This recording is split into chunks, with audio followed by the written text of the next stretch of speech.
futur de l'édition indépendante dépend de la volonté des éditeurs indépendants.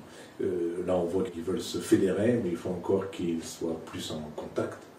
Parce que si on n'a pas cette volonté de se fédérer, de travailler différemment, eh bien on va rester dans la situation actuelle, c'est-à-dire avec des difficultés, et on ne représentera jamais une force capable de rivaliser avec les grosses maisons d'édition, une force qui serait capable de donner une véritable identité à l'édition indépendante.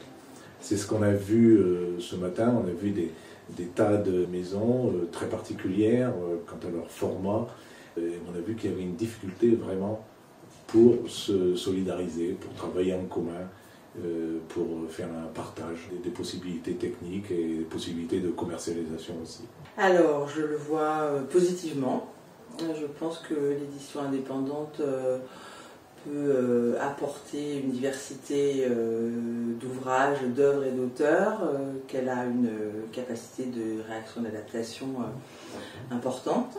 Je pense que ça ne se fera pas sans un accompagnement évidemment des pouvoirs publics, ce qu'on fait déjà en l'occurrence, mais qui peut peut-être être amélioré. Je pense qu'il faut qu'elle soit peut-être plus visible auprès des lecteurs, dans le cadre d'actions de médiation peut-être, de présence en bibliothèque, de présence renforcée en librairie. Ça va beaucoup aussi dépendre du travail qui est fait sur le développement de la lecture. Et du coup, on y travaille aussi au CNL pour rendre accessible cette offre-là à un plus large public et convaincre partout, tout le monde de la nécessité de découvrir des œuvres écrites et de les lire. Radieux, forcément radieux parce que ce sont des structures légères, parce qu'indépendantes, parce que plus courtes en organisation, donc avec une forte capacité d'adaptation. Dans un marché qui va avoir tendance à se concentrer, c'est une force qui lui sera nécessaire pour son développement.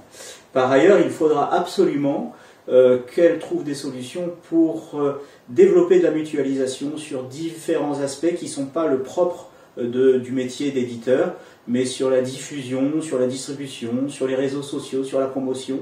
Et avec cette capacité d'adaptation et cet effort sur la mutualisation, je suis persuadé que beaucoup de maisons d'édition vont trouver des solutions pour leur développement. Prometteur, je pense.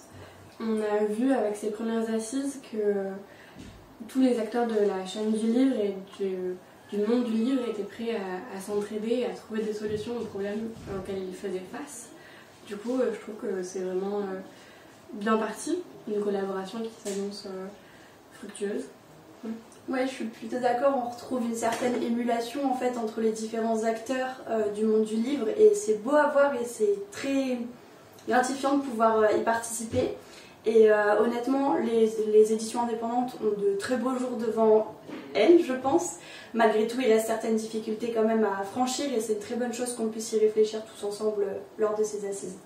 Le 19e siècle a été le siècle de l'artisanat, le 20e siècle c'est le siècle de l'industrie, et le 21e siècle c'est potentiellement, ce sera peut-être, le siècle de l'artisanalisation de l'industrie. C'est-à-dire c'est la possibilité pour des structures indépendantes comme les maisons d'édition indépendantes d'avoir accès à des outils qui leur permettent de se déployer plus largement, de manière à toucher plus de lecteurs, plus de lectrices, d'être plus respectueux du travail des auteurs et des autrices, de les rémunérer mieux aussi, et ainsi de redonner au livre sa place dans la conversation collective. Pour moi, le futur, c'est forcément agir ensemble, en fait. C'est forcément de l'interprofessionnalité, c'est forcément aussi des perspectives à inventer, en fait. Je pense qu'on a des formes à inventer ensemble, auteurs, éditeurs, diffuseurs, distributeurs. Je pense qu'il existe probablement des modèles dans d'autres métiers, même dans d'autres secteurs d'activité, qui pourraient tout à fait être inspirants pour nous. Mais je pense que vraiment là, on a besoin de nouveaux modèles.